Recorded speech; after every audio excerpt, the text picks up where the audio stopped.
My graduation dinner was supposed to be simple.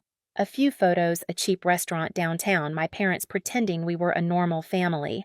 But 10 seconds after we sat down, everything snapped. My grandpa, the one person who'd ever looked at me with real pride, raised his glass and asked Lisa, "Are you using the $850,000 I set aside for your education?" The fork slipped from my aunt's hand. My parents went stiff. And me, I felt the room tilt because I'd never heard of any fund. Before I take you into what happened next, tell me where are you watching from, and when you hear the rest, what would you have done if your future was stolen without you knowing? Growing up, I learned early that my family looked balanced from the outside, but never felt that way on the inside. My sister Megan was the bright one, the child my parents genuinely believed would make something of herself. They never said I wouldn't, they just never said I would. And in a family like mine, silence spoke louder than praise. By middle school, the pattern was clear. Megan got opportunities, I got responsibilities. When she struggled in math, my parents hired a tutor. When I struggled, they told me it was a good chance to build discipline. She got a used car on her 16th birthday. I got a planner and a speech about independence. I wasn't angry then, just confused and a little ashamed that needing help made me feel like a burden.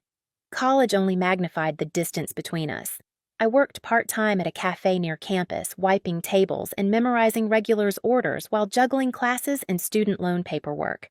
My clothes always smelled faintly like espresso, and my sleep schedule was whatever was left over after assignments and shifts. Whenever I hinted at needing support books rent anything, Mom would sigh, "Lisa, you know how tight things are." Dad would nod along like he was agreeing with some invisible rule book. They said the same sentence every time we wish we could do more. But somehow, the budget was never too tight for Megan. She got help with her apartment deposit, then help with her car maintenance, later support for a business idea that turned into a year-long project she never completed. Every time I tried to question the imbalance, I felt childish, petty, ungrateful. I told myself I was strong enough to carry my own weight. I believed that until the night everything unraveled. There were small moments beforehand, little flickers of truth that I didn't recognize. Like the afternoon, I stopped by my parents' house and found an envelope in the garage with my grandpa's name on it mixed with old holiday decorations.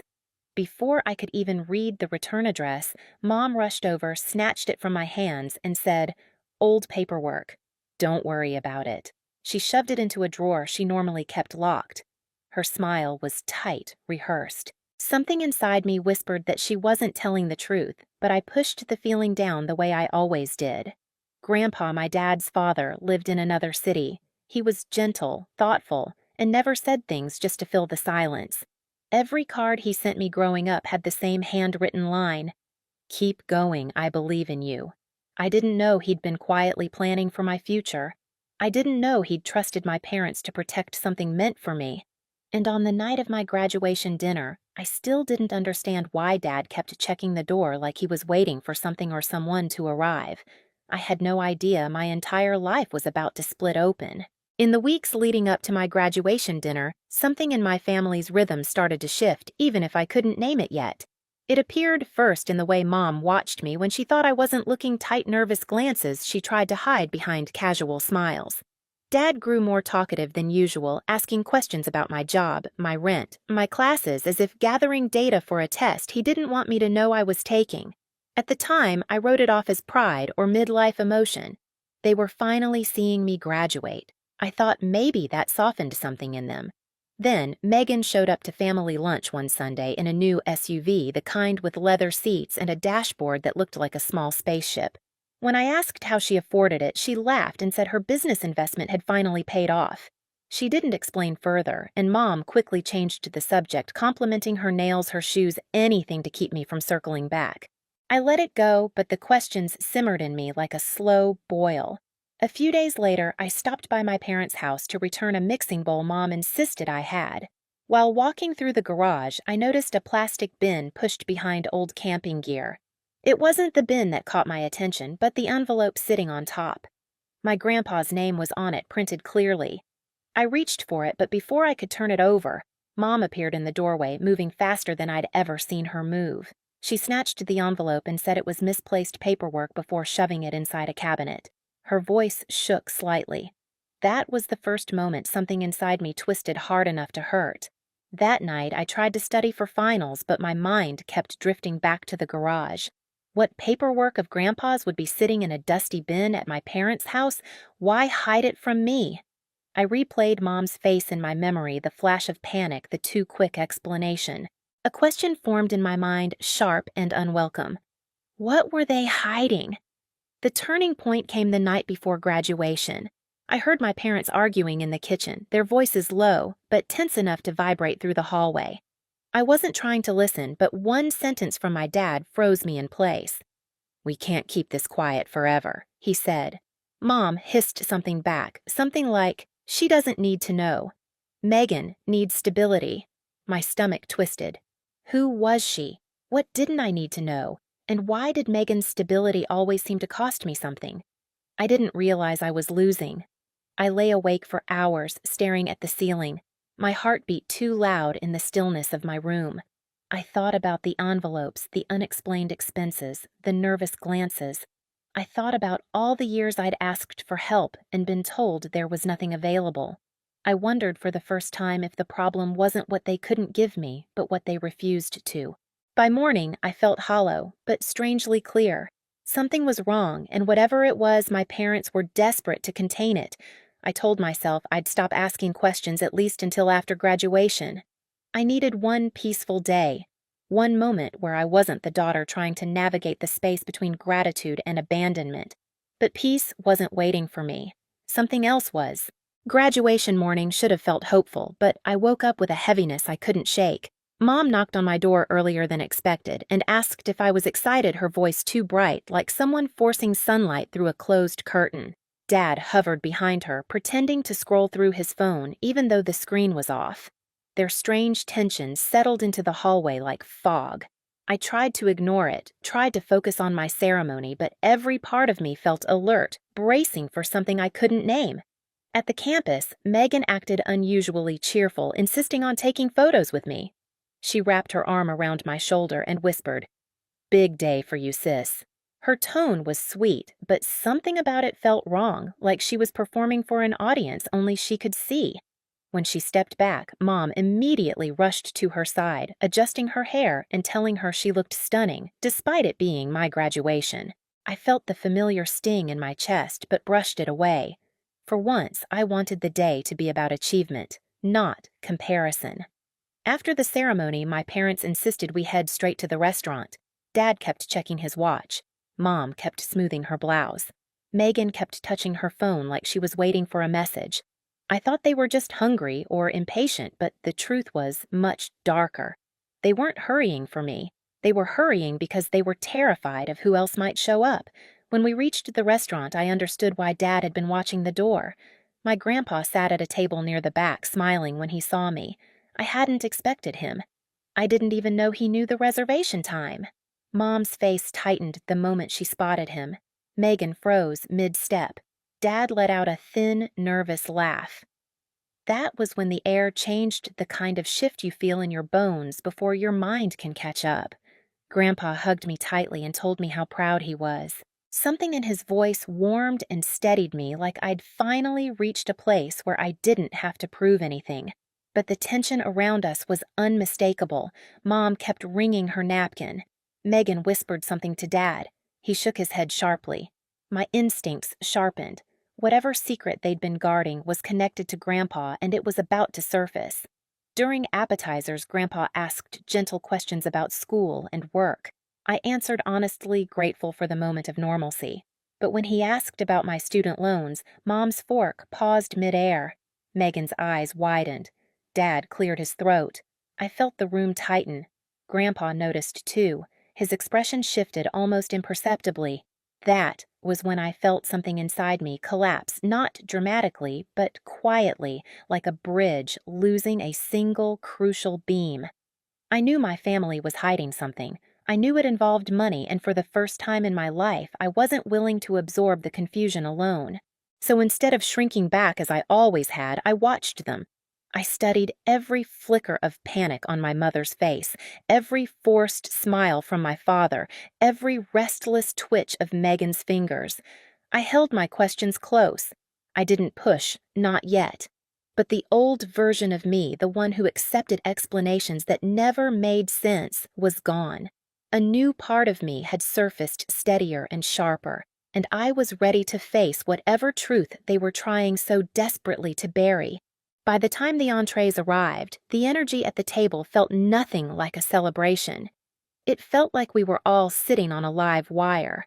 Mom barely touched her plate. Dad kept wiping his glasses even though they were clean. Megan scrolled through her phone with restless fingers, pretending to be bored, but stealing glances at Grandpa every few seconds. The air was thick, as if everyone but me already knew a storm was forming. Grandpa cut into his salmon slowly, his eyes drifting between my parents with a calmness that made the tension worse. He asked a few more soft questions about work, my future plans, the apartment I'd been trying to afford without help. I answered honestly, though my throat felt tight. I kept expecting Mom to interrupt Dad to make an excuse, Megan to throw in some comment to redirect things. But no one did. They were waiting, bracing, worrying about something I couldn't see. Then Grandpa wiped his hands with a napkin, straightened his back, and lifted his glass like he was giving a toast. His smile was warm, but his eyes were sharp. He looked at me, not at my parents, not at Megan, and said, "Lisa, sweetheart, I've been meaning to ask you something important." My chest tightened. Even Mom's breathing halted. Grandpa held his glass midway and finished the question that would split my life into before and after. "Are you using the $850,000 I set aside for your education?" The room silenced so quickly it felt like the air had been sucked out. For a heartbeat, I couldn't move. Then I heard a loud metallic clatter, my aunt sitting across from me dropping her fork onto her plate. The sound echoed through the restaurant. Several tables turned to stare. Dad's smile froze like wet cement. Mom's face drained of all color, her fingers clenching around her napkin. Megan's phone slipped slightly in her grip. I swallowed hard. What fund I didn't recognize my own voice. It sounded distant, like someone speaking underwater. Grandpa's brows pinched together. Confusion. Then something else hurt. He set his glass down. "You don't know about it?" he asked softly, almost whispering. He turned his head toward my parents with a slow, deliberate movement. "You didn't tell her." Mom shook her head violently, as if denying reality itself. "Dad, she must have forgotten. We told her a long time ago." "You didn't," I said quietly. "You never said anything." Grandpa's expression hardened, the warmth in his eyes cooling into something sharp and focused. "Interesting," he said, voice deepening, "because the bank says someone used it." The words cracked across the table like thunder. Dad choked on his water. Mom's fingers trembled so violently her napkin slipped to the floor. Megan froze, her phone dimming in her hand. I stared at them, my heartbeat hammering in my ears. Grandpa leaned forward. "The fund has been drawn from for months now. Large withdrawals, regular ones, and none of them came from you." Dad tried to find his voice. "Dad, you're misunderstanding." No, Grandpa snapped, and the entire restaurant fell silent again. His voice was low-controlled but furious. I checked twice. I called the bank. I asked for verification. I asked who accessed it. And the answer was not my granddaughter.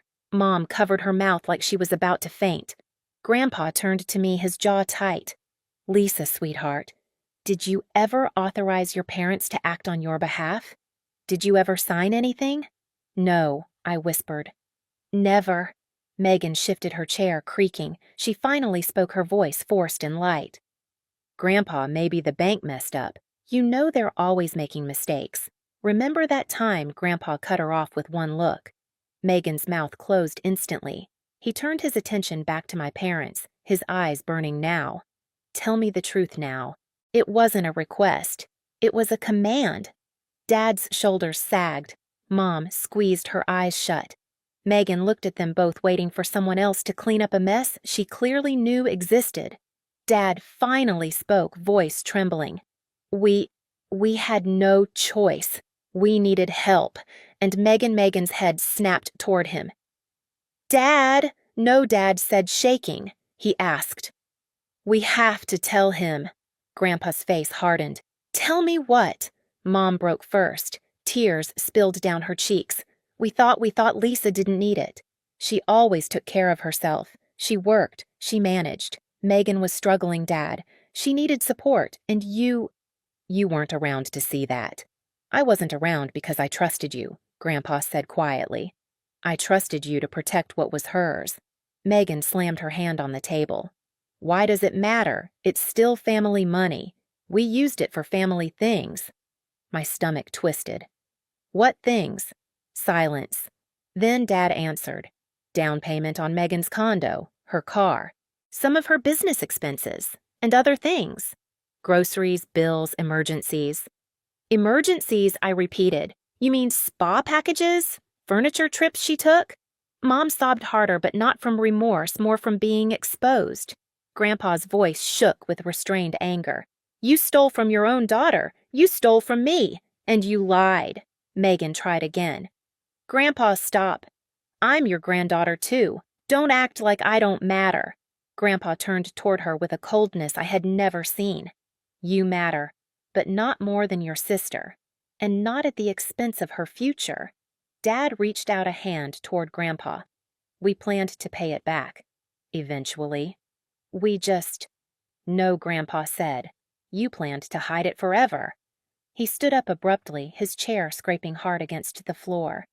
The entire restaurant watched. Mom whispered, "Please don't do anything drastic." Grandpa looked at me instead. "Lisa, you're coming with me tomorrow morning. We're going to the bank together. And then we're going to see my attorney." Mom gasped. "No, Dad, please." Grandpa pointed at her with shaking fury. "You had years to think about consequences. Now you'll face them." Dad sank into his chair, shoulders caving. Megan's eyes darted between us, panic rising. "This isn't fair. I needed that help. Why couldn't she just work like she always does?" "She's used to it." The truth cut deeper than any lie. I wasn't angry the way I expected. I didn't scream. I didn't collapse. I just sat there feeling something inside me settle into a cold, steady place. A place that finally understood the shape of betrayal. Grandpa rested a gentle hand on my shoulder. "You deserved a future, and they stole it from you. But I will fix this." Mom sobbed into her hands. Dad stared at his empty plate. Megan glared at me like I'd ruined her life by simply being the victim. But for the first time, I didn't shrink. I looked straight at each of them and said the only thing I could manage, I won't let you take anything else from me. Grandpa squeezed my shoulder. "You won't have to." And just like that, the facade of our family shattered piece by piece under the soft restaurant lights. The next morning, I met Grandpa outside the bank. He looked tired, older somehow, but steadier than anyone I'd ever known. Inside, the manager confirmed everything, the withdrawals, the signatures, the pattern of access that pointed directly to my parents. Grandpa requested the accounts frozen immediately. He asked for printed statements, then calmly scheduled a meeting with his attorney for that afternoon. There was no yelling, no dramatic threats, just a firm, quiet insistence on accountability. At the attorney's office, I learned the full extent of it. My parents had drained the fund almost completely, using it for Megan's condo, Megan's car, and months of expenses that had nothing to do with me. The attorney walked me through the next steps, restitution documentation, and a new fund created under my name alone with strict oversight so no one could touch it again. That evening, Grandpa sat with me in my small apartment. He apologized not for their choices but for trusting the wrong people. I told him he didn't owe me an apology. The betrayal wasn't his. For the first time in years, I felt the ground under me steady. Not because everything was fixed, but because the truth was finally mine. In the weeks that followed, my parents tried calling, apologizing, explaining, rewriting the story in every way they could. I didn't argue. I simply stepped back and let distance do the work truth had already started. Grandpa's new fund gave me stability, but his honesty gave me something bigger: permission to protect myself. If any part of my story hits home, tell me where you're watching from. And after hearing all this, what would you have done in